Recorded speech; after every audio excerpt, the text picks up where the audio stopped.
The Ballad of the Iceworm Cocktail by Robert Service.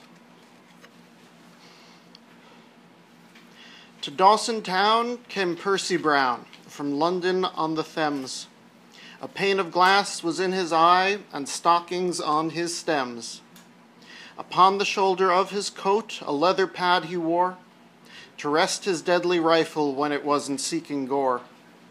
The which it must have often been for Major Percy Brown, according to his story, was a hunter of renown, who in the Murrumbidgee wilds had stalked the kangaroo and killed the cassowary on the plains of Timbuktu.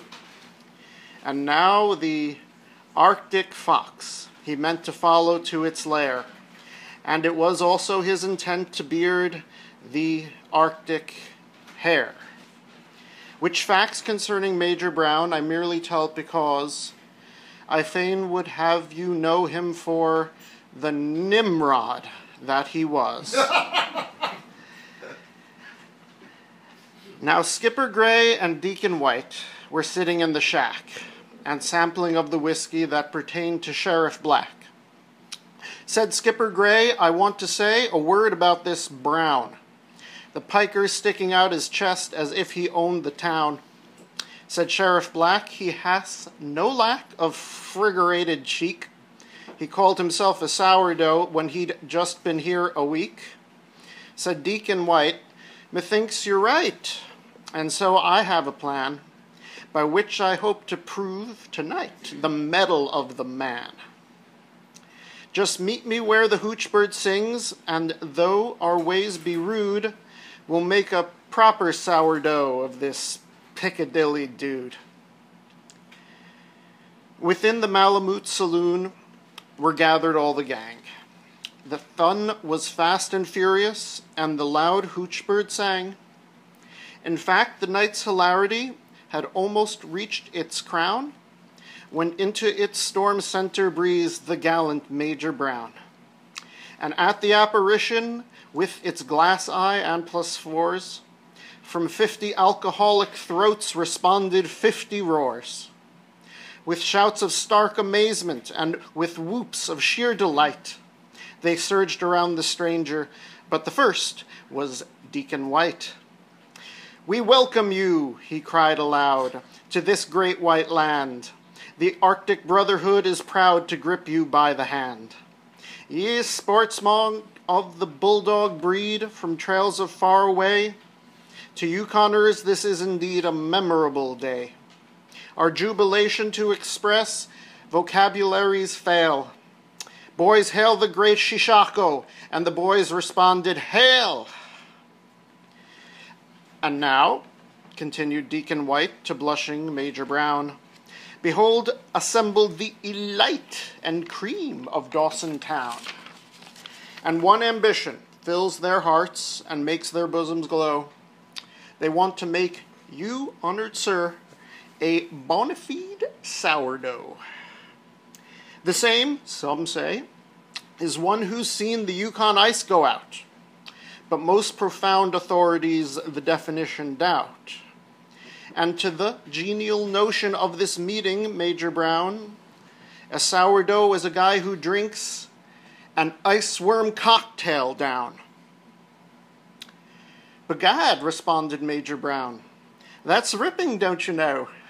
I've always felt I'd like to be a certified sourdough.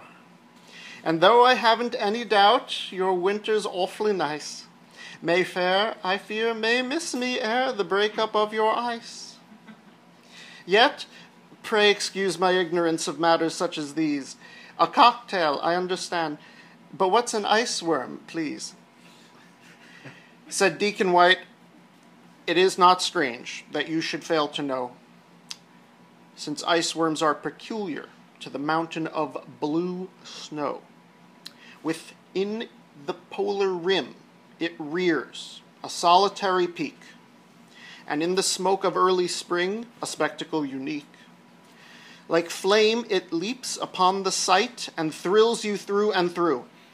For though its cone is piercing white, its base is blazing blue. Yet all is clear as you draw near, for coyly peering out are hosts and hosts of tiny worms, each indigo of snout. And as no nourishment they find to keep themselves alive, they masticate each other's tails till just the tough survive. Yet on this stern and Spartan fare so rapidly they grow that some attain 6 inches by the melting of the snow. Then, when the tundra glows to green and niggerheads appear, they burrow down and are not seen until another year. A toughish yawn, laughed Major Brown, as well you may admit. I'd like to see this little beast before I swallow it.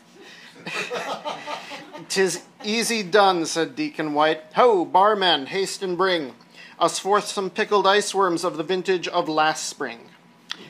But sadly still was Barman Bill, then sighed as one bereft. There's been a run on cocktails, boss. There ain't an iceworm left. Yet, wait. Bagosh, it seems to me that some of extra size were picked and put away to show the scientific guys. Then deeply in a drawer he sought, and there he found a jar, the which with due and proper pride he put upon the bar. And in it, wreathed in queasy rings, or rolled into a ball, a score of gray and greasy things were drowned in alcohol. Their bellies were a bilious blue, their eyes a bulbous red. Their back were gray, and gross were they, and hideous of head. And when with gusto and a fork the barman speared one out, it must have gone 4 inches from its tail tip to its snout.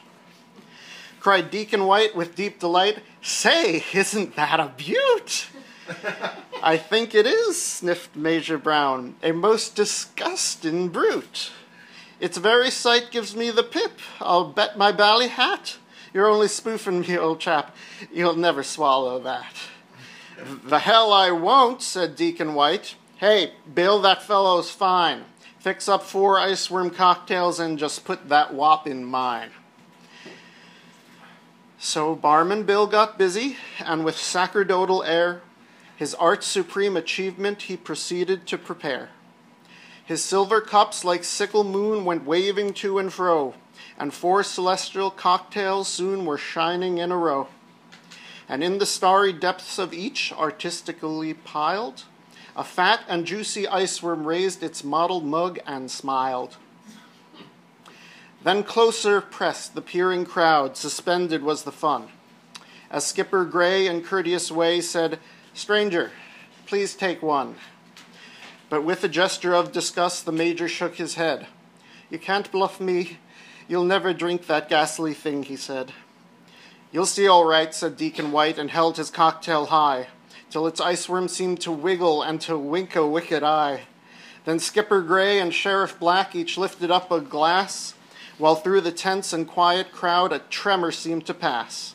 Drink, stranger, drink, boomed Deacon White. Proclaim you're of the best, a doughty sourdough who has passed the iceworm cocktail test. And at these words, with all eyes fixed on gaping Major Brown, like a libation to the gods, each dashed his cocktail down. The Major gasped with horror as the trio smacked their lips.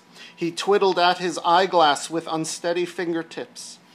Into his starry cocktail with a look of woe he peered, and its iceworm to his thinking most incontinentally leered.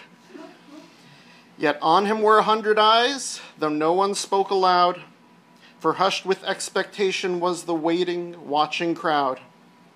The Major's fumbling hand went forth, the gang prepared to cheer.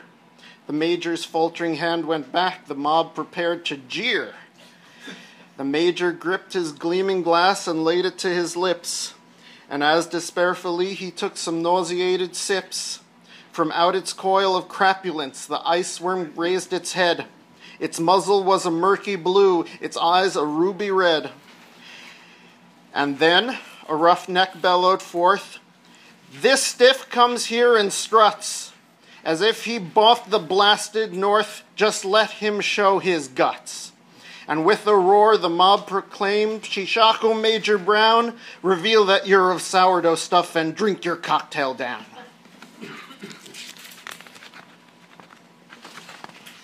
The Major took another look, then quickly closed his eyes.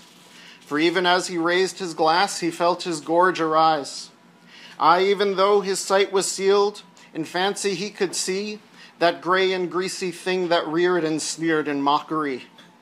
Yet round him ring the callous crowd, and how they seemed to gloat. It must be done, he swallowed hard. The brute was at his throat. He choked, he gulped. Thank God, at last he'd got the horror down. Then from the crowd went up a roar, "Hooray for Sourdough Brown!" With shouts they raised him shoulder high and gave a rousing cheer. But though they praised him to the sky, the Major did not hear. Amid their demonstrative glee, delight he seemed to lack. Indeed, it almost seemed that he was keeping something back. A clammy sweat was on his brow, and pallid as a sheet. "I feel I must be going now," he'd plaintively repeat. Aye, though with drinks and smokes galore they tempted him to stay, with sudden bolt he gained the door and made his getaway. And ere next night, his story was the talk of Dawson town. But gone and reft of glory was the wrathful Major Brown. For that ice worm, so they told him, of such formidable size, was a stick of stained spaghetti with 2 red ink spots for eyes.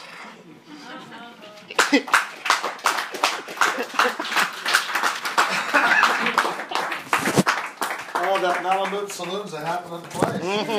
Oh, who has to follow that? Oh, we are very happy to welcome back after a long absence. Thank you. Megan Moran.